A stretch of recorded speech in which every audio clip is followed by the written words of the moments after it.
full edition. Read a little bit from the Shastra, and then we're going to talk a little bit about it, and then we're going to do an exercise. And we do the exercise, I'm going to figure a few tough guys, like Prabhu in the back, you're going to close the door, start it with your life. It's not yet, you're okay now. And not let anybody out. Okay. Some of the ladies over here, you're going to guard that door with your life. Okay. And we know it's a big offense to try to run out on the altar. Somebody did. No one can do that either. Because what we're going to do, we're actually going to talk about the association, the importance of association devotees, and then we're going to practice. We're going to put it in practice. Sometimes we think that spiritual life is like a big theory, or that it's just something that you have faith in, but it's not something that we just have faith in. It's a science. We actually have to practice it. We have to put it in practice. It's not just a question of believing in Krishna, but it's a question of understanding that we're all, just push that, understanding that we're all devotees of Krishna. Our eternal position is to serve Krishna, so we practice serving Krishna. That's what bhakti is all about. Prabhuji was telling me today that sometimes we seem to think we've skipped over the regulative principle phase. We've gone to the spontaneous phase. But usually whatever is spontaneous is not so devotional. So we have to work on that a little bit. So we're gonna go over these slides. Is there I didn't ask ahead of time, if there's not, it's okay. But is there a kind of flip chart or big whiteboard, big size we can write? And if not, it's okay. But if there is one, okay, good. And if there's a flip chart, if there's even a magic marker for marking on the flip chart, that's even better, if possible. Okay, great, thank you. Okay, so again, we're going to look at some Shastra, then we're going to do a little brainstorming, and then we're going to have a bit of an exercise. So starting out with, and can you see that in the back now? Is it big enough? Okay, you raised your hand enthusiastically. Why don't you read the first one? My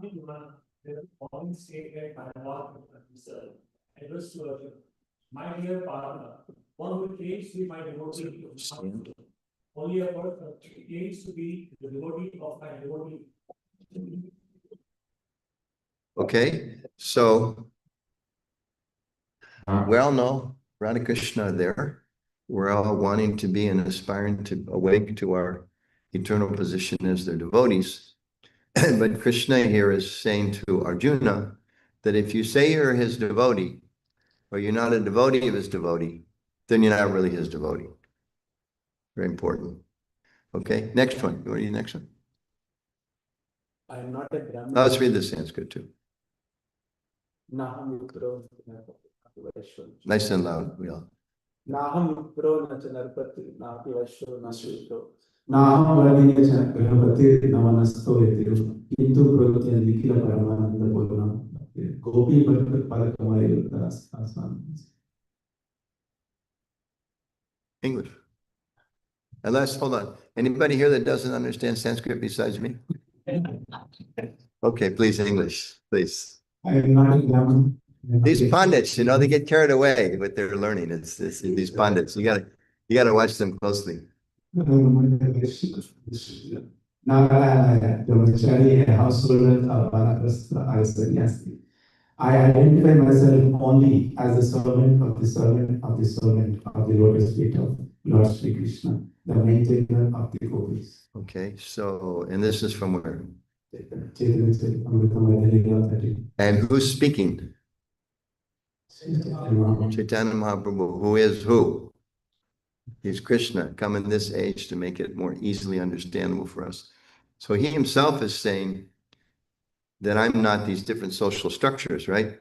I'm not a brahmachari, I'm not a student, I'm not a grasta, I'm not a married, I'm not retired, I'm not a renunciate, I'm not a priest, I'm not a warrior, I'm not a business person, I'm not a working class person.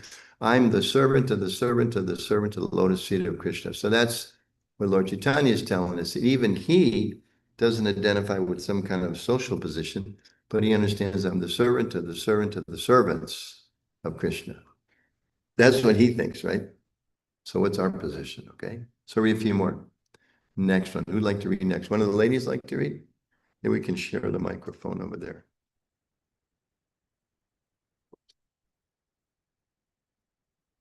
In Srimad Bhagavatam, 11.19-21, Krishna says, "Mad Bhakta Puja Dhyalika." It is better to render service to my devotee. Thus, according to the Gaudiya Vaishnava philosophy of Chaitanya Mahaprabhu, it is better to be a servant of the servant from God, Chaitanya Chaitanya Madhya. One should not try to serve Krishna directly. A pure Vaishnava serves a servant of Krishna and identifies himself as a servant of Krishna. This is pleasing to Lord Krishna. Okay, thank you. Thank you. So if we want to please Krishna, we can try to please him directly.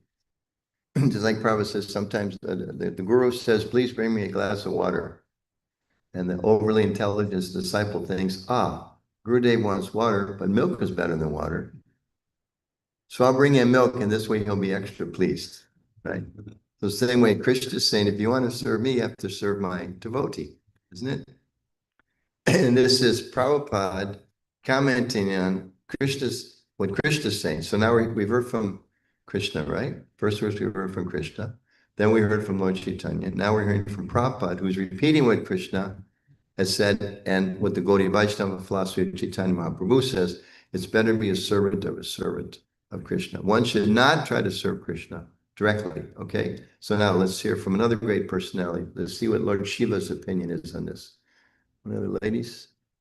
Aradhanam Sarvesham Vishnu Aradhanam Param Tasmat Parataram Devi Tadiyanam Samarjanam.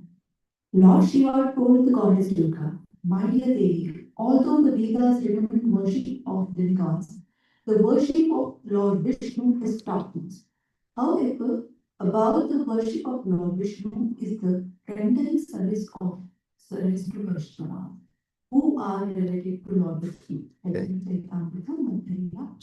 So we heard from Krishna, we heard from Lord Chaitanya, we heard from Srila Prabhupada, now we're hearing from Lord Shiva, who's saying that of so many different recommendations in the Shastra about who we should worship, great personalities, but higher than worship of the demigods is worship of who?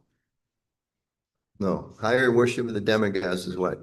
Worship of Vishnu. But even higher than that is worship or service to the Vaishnavas, who are related to Lord Vishnu. Now notice here, sometimes we might read the first couple and think, okay, yeah, they're talking about my Diksha Guru, right? I'm a devotee of my Diksha Guru, so therefore I'm a devotee of Krishna. We might possibly limit our interpretation here to that. But here, Lord Chaitanya, Lord Shiva is being more clear. Above the worship of Lord Vishnu is rendering the service to the Vaishnavas. So that's everybody in this room. So look around this room for a moment. Any service you render to the people in this room is more pleasing to Krishna than direct service to him. That's what Lord Shiva says.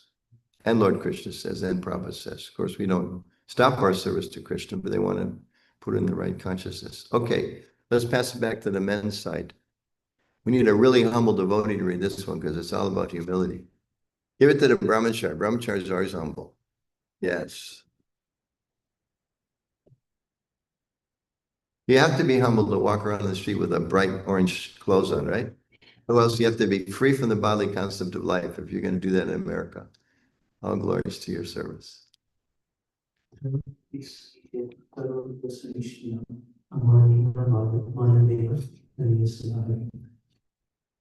who thinks himself lower than the grass, who is more taller than the tree, who does not expect personal honor, who is always prepared to give all respect to others, can very easily always chant holy name of the God. Okay, so who's speaking? First question, who's speaking? Chaitanya Mahaprabhu. How important is Chaitanya Mahaprabhu? Top most important, right? He's talking about what? What's he talking about? How to chant, right? How important is chanting in this age? It's most important, okay? Sometimes this verse, and these are, Lord Chaitanya wrote books and books and books and books and books, right? No. How many, what did he write? 8 shlokas. Of those 8, which one is considered by the acharyas to be the most important? This one. This one, sometimes it's said, I think Jiva Goswami said you should put it in a necklace around right on your neck to remind, or Jiva, right? To remind ourselves of this. So he's talking about how we can easily chant the holy name of the Lord, which is the method prescribed in this stage to awaken our love of Krishna, become free from materialistic conceptions of life, get out of the material world. It's like the medicine for the age. And he's saying, here's how you can do it easily, right? And he says, one who gives respect to their Diksha Guru, right? No. Oh, sorry. One who gives respect to sannyasis. No? I'm sorry. One who gives respect to Prabhupada disciples. No. Hindus? Other Vaishnavas. Men. Does it say that? One who gives respect to men? No. And this one, does it even say devotees? It's interesting. This is like the most important incarnation, if you would. It's Krishna. So in one sense, it's not an incarnation. The most important appearance of the Lord Chaitanya. The most important verse about the most important process. And he's saying you can't do it unless you give respect to others. So pretty important description. Okay. Now let's see, where's the mic? Let's read the next one. This is from Bhagavad Gita 9:11, and then we'll discuss this, and then there's one that's even heavier than this. You want to give the mic to somebody else, Prabhu?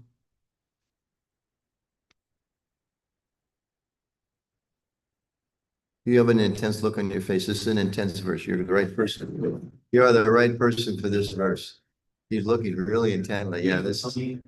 Commenting on this verse, Krishna in his plenary expansion as Paramatma is situated in the moving and non-moving entities as the super soul. So any neophyte devotee who simply gives his attention to the Archmurti, the form of Supreme Lord in the temple, and does not respect other living entities, is uselessly worshipping the form of the Lord in the temple. Bhagavad Gita 9:1.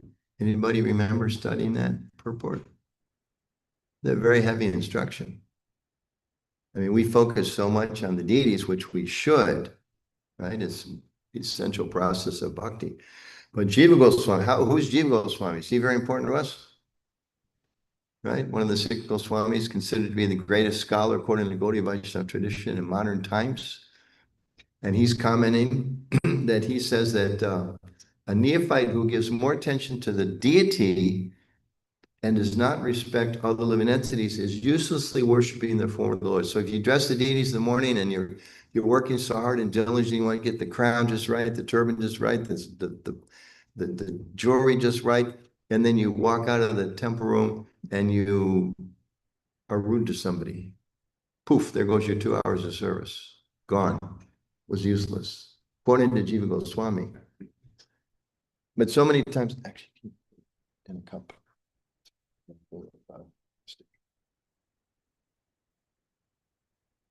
I'm asking for a cup instead of a bottle. We all have to use bottles. Sometimes we should try not to use bottles. Did you know that there's an island of trash floating in the Pacific Ocean that's said to be bigger than the state of Texas? You know what it's made out of? Plastic. Bigger than... Anybody been to Texas before? Michigan is small. This is like the upper peninsula, the lower peninsula put together, covered by how many plastic bottles and other things would that be? So we keep consuming all of it. You have to. We live in the modern world, but we should try to minimize. A lot of times, you go to a devotee's house and they just think it's an opulence to have like a big, huge thing they got from Costco of plastic bottles. It's actually not respecting Mother Earth. It's a little bit extra effort to get something that can be recycled. They get these big bottles, you get 5 gallons of water and you just refill them forever, isn't it? And then no more minimized plastic. So part of the ones that give all respect to others, so we should include Mother Earth in that instruction. Not that we think I'm a devotee, I can do anything to the planet, doesn't matter because it's Krishna's planet. Right. I'm Krishna's devotee, therefore it's for me. Therefore, I equal Krishna, because right, Krishna is I equal the devotee of Krishna, equal this planet belongs to Krishna, therefore it belongs to me. Right? Simple math, right? Yes, but that'll not very good. Not very good. So Jiva Goswami says that if we worship the deities, but we give more attention to the deity than other living entities, then we're uselessly worshiping the form of the Lord. It's an uppercase that we added, and everything else there is the original text. Now it actually gets more strong than that. Again, we're talking about the importance of worshiping, of serving devotees, respectful of relationships with devotees, how we can do better. So the last quote, this is from the same purport. Prabhupada writes, there are three kinds of devotees of the Lord, and the neophyte is in the lowest stage. The neophyte devotee gives more attention to the deity in the temple than other devotees. So when you give more attention to the deities than the devotees, you're by definition, you're a neophyte. And we're all neophytes, but we're trying to come out of that level. So here's an interesting definition. If we give more attention to the deity in the temple than to other devotees, it continues. So Vishwanath Chakravarti Thakur warns, it's a strong word, Prabhupada doesn't use that word very much, warns. You can advise, you can recommend, you can suggest. Warning's pretty strong. Like you're driving down the street and there's like, warning, there's a train coming. That's a warning, right? Or on the side of a pack of cigarettes, warning, this will kill you. A warning's a strong thing. Vishnu Chakravarti Thakur warns that this sort of mentality should be corrected. So if we're devotees, we are devotees, we want to be better devotees. We need to understand the importance of proper service to and proper respect to the Vaishnavas. So this is not the biggest whiteboard I've ever seen, but it's going to have to do. Is there a marker too? Anybody have nice, neat writing? Anybody in the front row? Usually we pick on the ladies because they write more neatly, but any of the men have nice handwriting? Yeah? English? Okay, come on up. Come on up. Okay. Okay, good. So we'll do the best we can. So we'll just get it. Are you left-handed or right-handed? Okay, good. So you can just kind of write from that side. We'll just brainstorm a little bit here. We all agree, right? Krishna says, if you want to be my devotee, you have to be devotee. Lord Chaitanya says, if you want to chant the holy name, you have to respect others. Lord Shiva says, of all the forms of worship, worship of Vishnu is highest, but higher than that is service to the Vaishnavas. Okay. Shiva Goswami says, and Vishwanath Chakravarti Thakur says, if you don't serve the devotees, your service to the deities is useless. Again, it's not me. You can look it up. It's in the book. I would never say that. I would be afraid to get struck by lightning. But Jiva Goswami, I'm just repeating what Jiva Goswami said. So what are some of the ways we can serve the devotees? Let's do some brainstorming. Okay, anybody can raise your hand. I'll call on you one at a time. What are some ways to serve the devotees?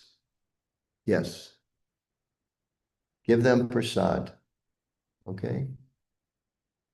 Good. With prasadam, should we only give prasad? Yes, so she said we give prasad. Luckily, there's another side of the formula. Yes, see, the men all said accept prasad. The ladies were stuck. They just said give. Give prasad, give prasad, give prasad. Yes. The men, no, you have to accept prasad. Right? It's one of the 6 loving exchanges between devotees, right? We give prasadam and we accept some prasadam, spiritual food. And our temples are famous. Everybody knows. You go to any of our temples, you get wonderful, nice, scrumptious prasadam. Okay, what are some other ways we can serve the devotees? There's 2 more parts of this we can start. Those are easy if you want. Take his instruction. Inquire confidentially. Okay, right? And one is a little, well, they're both a little tough, actually. Inquire confidentially, and what's the other one? Reveal our mind in confidence. Okay, let's pause for a moment. Reveal our mind in confidence and inquire confidentially. Okay, so I inquire confidentially from you means I won't tell anyone more than 2 people. My best friend and her best friend. They're the only ones I'm going to tell, right? Is that what they mean by confidential? No. You gotta bite your tongue, you know? Someone says something to us in confidence. Confidence means it's confidential. Not that, you know, the next day in Bhagavatam class, you know, Newton revealed his mind to me yesterday and he said blah, right? Why is it important to reveal our minds in confidence and inquire confidentially? Who can say? Why is that? Yes, Prabhu. Good. Establishing that trust in the relation and that is- Good. If there's no confidentiality, it's very hard to have trust. Very good. And I would just add to that, maybe there's exceptions in this room, but I would bet most of us have not attained the platform of pure bhakti yet, which means we're still struggling with some things. Our minds, our bodies, our emotions, our intellectual issues we may have, but accepting the fully Krishna conscious life. So we have struggles too. We may have financial struggles, struggles in our family, struggles in our senses, struggles with our parents, struggles with our kids, struggles with other devotees. It's there. And we need to be able to reveal, oh, you can.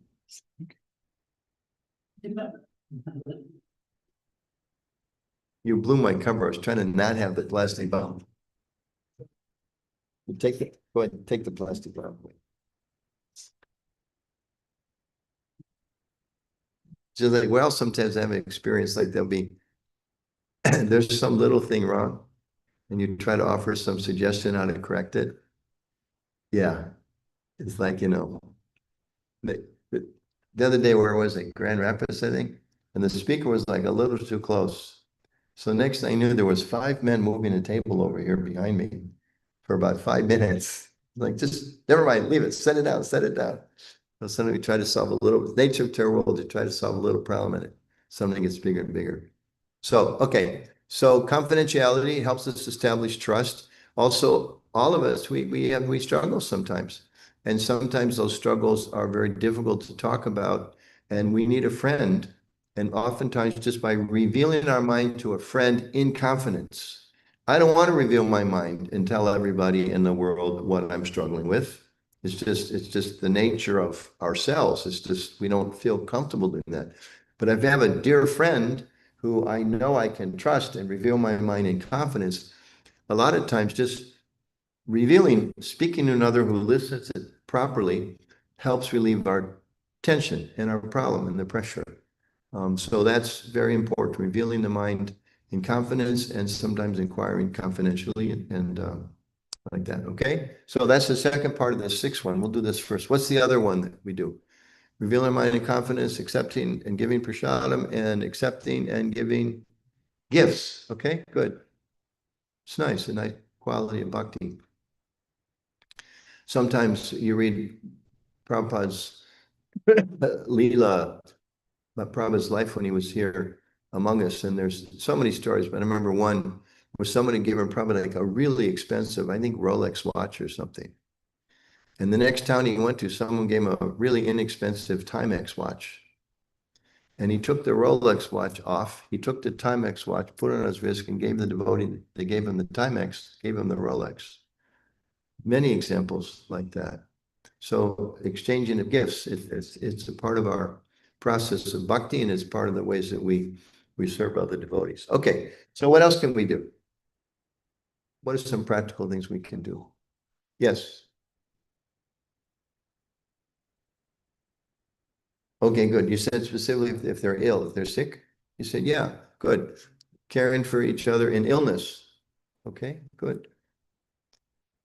Yeah, sometimes the devotees get sick and nobody knows where they are. Nobody inquires. It's like, what happened to so-and-so? Geez, we haven't seen him in a few weeks. On that note, let's pause. I meant to do this before we started. Probably everyone here knows the name Ambarish Prabhu, especially because you're in Michigan, right?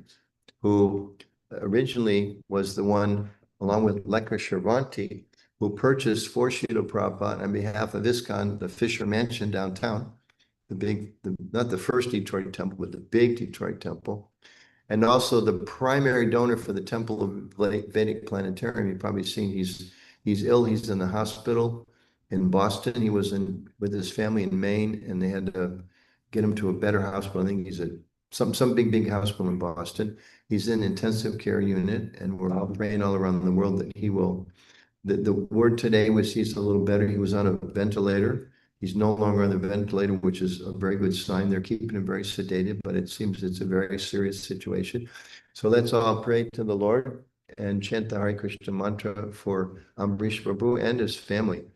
Hare Krishna, Krishna Krishna, Hare Hare, Hare Rama, Ram, Hare Hare. Yeah, let's do it 3 times. He's special. Hare Krishna, Krishna Krishna, Hare Hare. Hare Rama, Rama Rama, Hare Hare. Hare Krishna, Krishna Krishna, Hare Hare. Hare Rama, Rama Rama, Hare Hare. So let's add that one. We can pray for each other. Is it? Krishna responds to those prayers. Okay, good. So we can care for each other when we're not in good health. What else can we do? Lots and lots of things we can do. Let's see from the men's side. Yes. That's a powerful t-shirt you're wearing today. You're just coming out with all kinds of ideas. My little experience, serving others who are assisting either service directly to Krishna or as needs. What specific ways to serve? Assisting whatever service they are doing, making their service easier, faster. Okay, just being in that mood of how can I help you and assisting in whatever ways possible. Not thinking, no, I'm a Brahmin or a Kshatriya or Vaishya or Sudra, I can't do that, Seva. Okay, great. So can we say doing the needful in service to others? Yeah. Yeah, doing the needful to serve others. And we'll go here. Yes.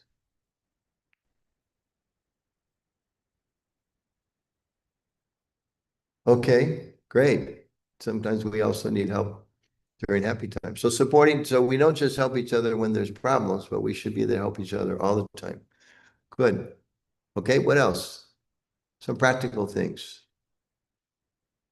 How can we serve devotees? We just heard from the Shastra, you don't serve devotees, you don't get Krishna, you're not making spiritual advancement. You're a neophyte. So how do we do it? Appreciating. Can you explain that a little bit? Appreciating the contributions, appreciating the efforts, appreciating the aspect that they're. Good. Appreciating devotees. Put that big. Everybody can see. We're going to come back and talk about that more. I can't see. Can y'all read this or is it just the front row? Big enough? Okay, good. I see a few people in the back going, I don't know if I can read that. Okay. Okay, we appreciate devotees. We're going to talk more about that, so I won't comment more on that right now. What are some other practical things we can do? We can help motivate them. I didn't see where that come from. How can we help motivate them?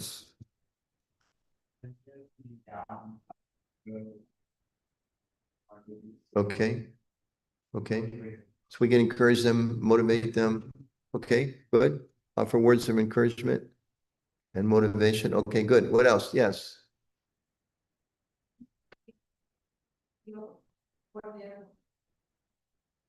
I'm sorry, I couldn't hear. Listening. That would be part of inquiring confidentially. Yeah. Listening is very important, extremely important. This little section is actually pulled from the communications 4-day course. There's a whole section on listening, and then we practice it for 4 days. Listening is really, really important. And speaking for this side of the room, it doesn't come easy. Yes, you have to work at it. Okay. Okay, good. Yes, way in the back. Care about them. How would you? Okay, so we should feel concern. Should that be put into act? I mean, that in itself, I guess, is good, right? Just that we feel about them. To put that in any action. I'm talking to this side of the room. Is that important? Yes. Okay. So we should actually care about their well-being, and we should do what's necessary. Like we said, do the needful to take care of them. Okay. Good.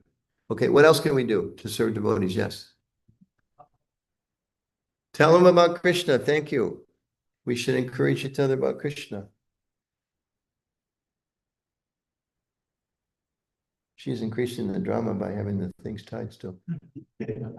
We're all like feeling great separation, but you're very kindly delaying the process. Okay. Tell each other about Krishna. That's important, right? Reminding each other spiritual information. Okay, good. Good. Let's broaden that. We use in communications, we use this term understanding other person's needs, interests, and concerns. Okay, very important. If you're going to bring me prasadam, somebody makes a nice peanut butter cake, but I'm allergic to peanut butter. Is that a good idea? Somebody makes me like a more real example for me. Someone gives me some nice boiled okra sabji. And I have to very discreetly think about how am I going to get this off my plate to some other living entity somewhere outside the house without offending my hostess. No, there was no okra today. There was no boiled okra today. Boiled okra is really bad. Fried, okay, for me. So we all have our different likes and dislikes, isn't it? You know, so understanding what are the other person's, taking the time to understand what are their needs, interests, and concerns. And it takes effort because sometimes we just assume everybody likes what I like, but they don't. They don't necessarily like people have different needs. Okay, what else can we do? Yes. Welcoming newcomers, making them feel comfortable. Very important, very important. Not just newcomers, but let's write that down. Welcoming newcomers and others and making them feel welcome, valued, important. That's really important. Peter Burwash, who passed away a few years ago, had some personal instruction from Prabhupada on how to interact with people. He used to like call temples to kind of do a test, random test. And he said he called a lot of temples and somebody picked up the phone and go, Haribo? Now, if you're not a member of the community, somebody goes, Haribo? It's like, excuse me, Haribo?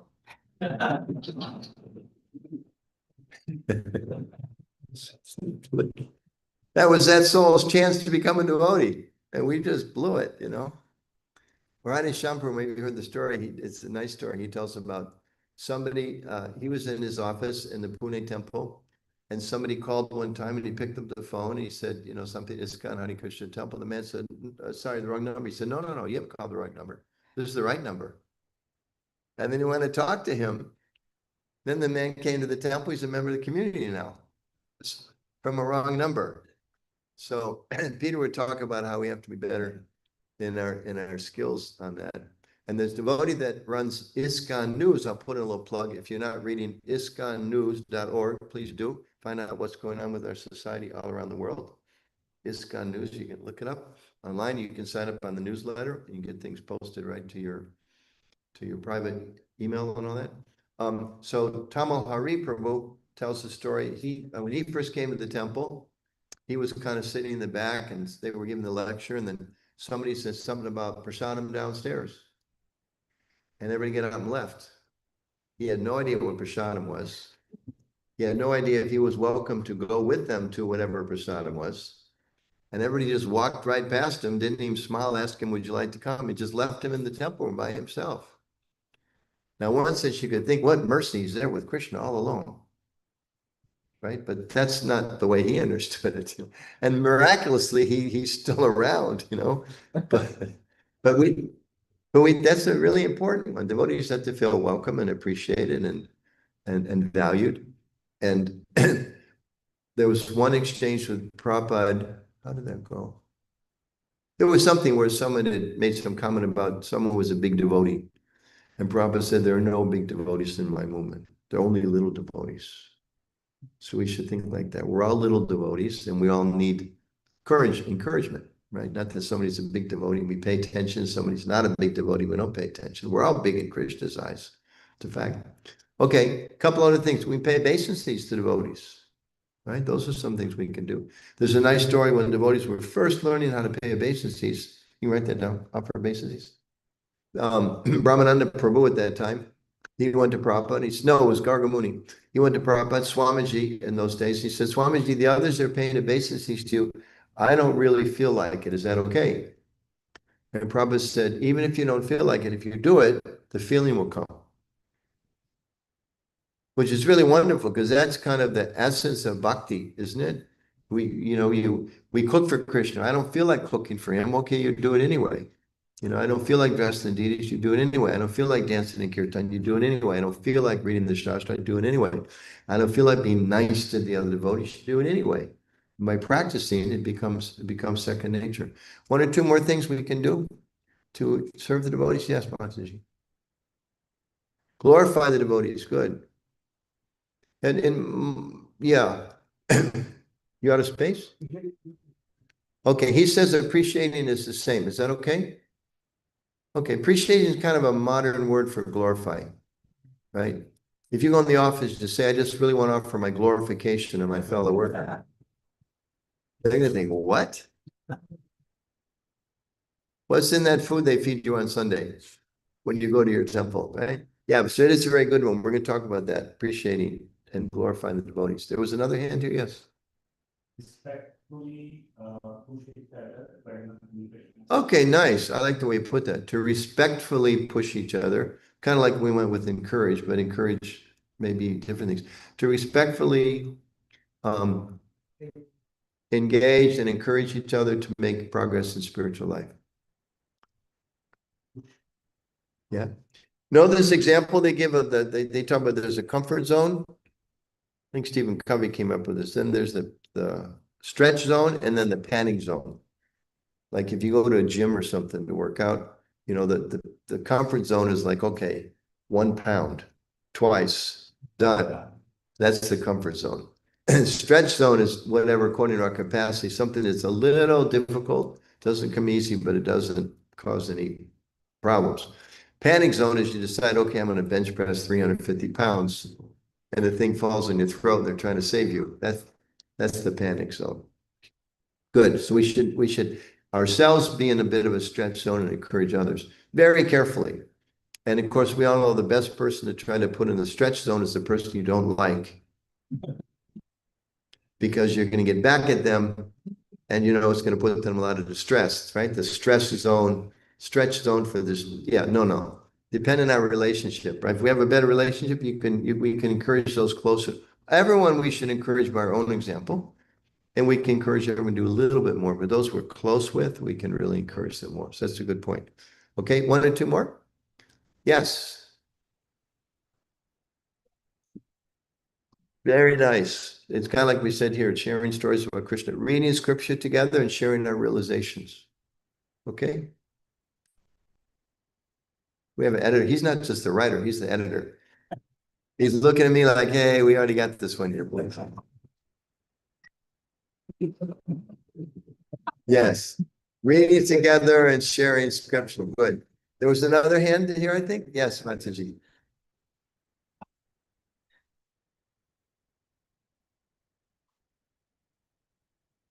Okay, I missed part of this. Reminding each other that it's important to serve Krishna in happiness or distress. Good. Okay, fill that one in. No, it's important. That's a very important one. So reminding each other about the importance of being a devotee, practicing Krishna consciousness. And sometimes we know there's success, sometimes there's distress, unhappiness like that. Okay, great. These are some very good ideas. We're going to focus on one, which came out in a few different, I think 3 of you mentioned it in different terms. Somebody said glorifying or appreciating devotees. Now, so we're going to practice it in just a minute. Okay. Thank you, Prabhu. Excellent. I can't see a thing you wrote, but everybody's smiling, so I'm sure it's good. Yeah, great. Let's read it. Who has got the mic? Mic out there? Can you read it one time? You can read.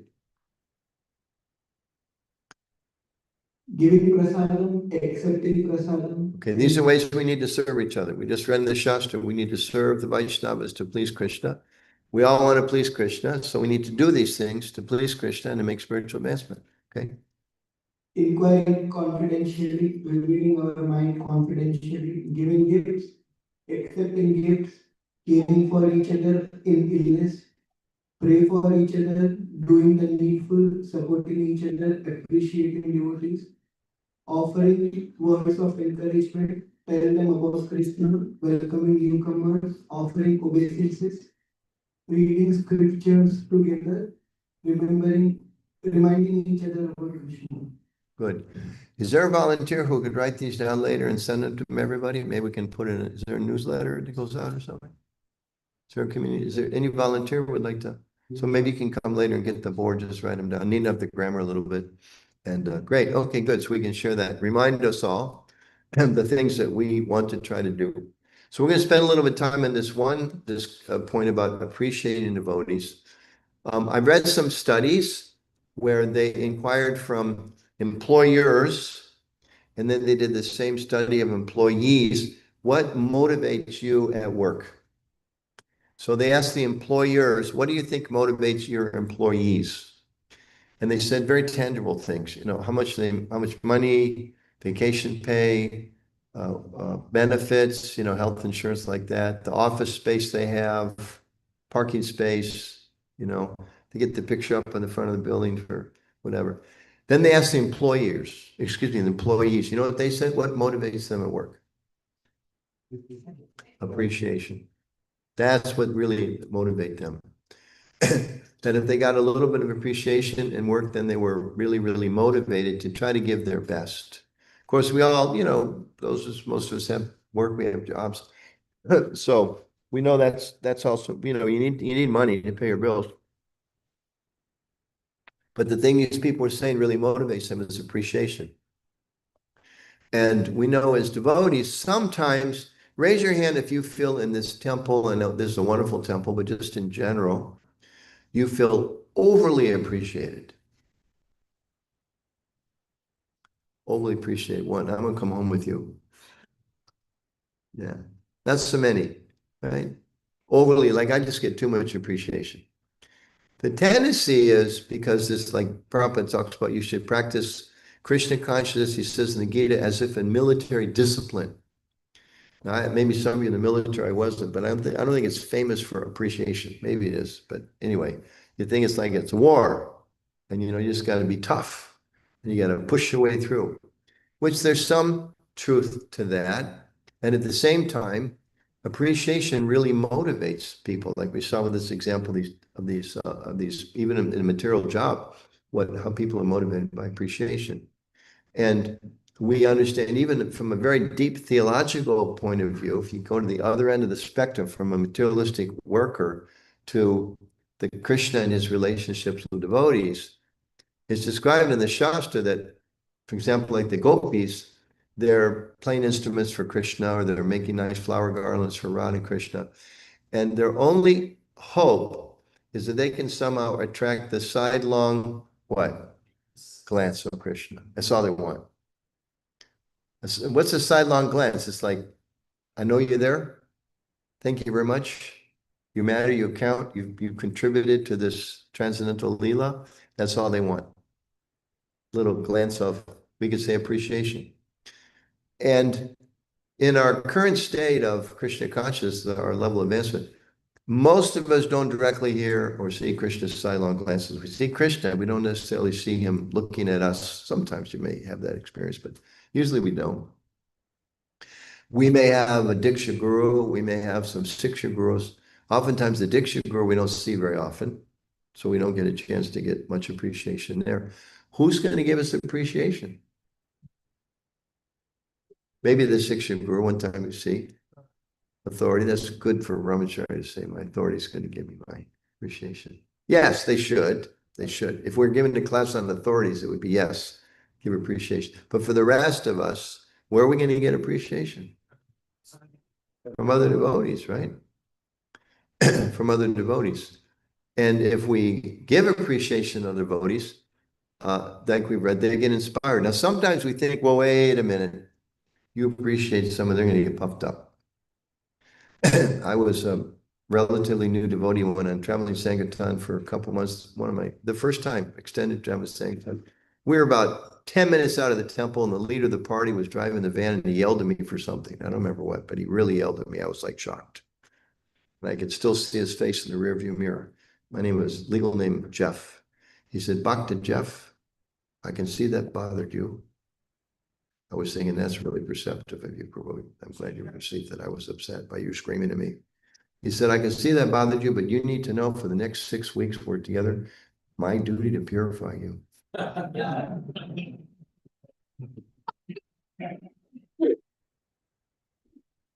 don't know how Krishna got me through. I think I blacked out for the rest of the 6 weeks, I don't remember anything else, but I remember that. So he was my authority who didn't so much put emphasis on appreciation. But we need that appreciation. But we may think, well, wait a minute. Srila Bhaktisiddhanta Saraswati Thakur, we hear quoted at a time, said, if you glorify me, then you're my enemy. Because you make me puffed up. However, we know that's one little snippet of a story of Srila Bhaktisiddhanta Saraswati Thakur. It's also explained that, for instance, when devotees were having some conflict, he would have them sit down in front of him, and he would say, "You glorify him," or appreciate something nice about this other. Now you glorify him. Okay, now let's discuss. To kind of start with that sense of appreciation, okay, and that, they're a very expert manager. They're very attentive how they spend Krishna's Lakshmi, and very careful how the temple is managed. Okay, and then the other person, okay, they're very, very empowered preacher. They're good at speaking to people, making friends, whatever it is. They start with that, and then you talk. So you have to put yourself in that right mentality. So among us as devotees, a lot of times we don't get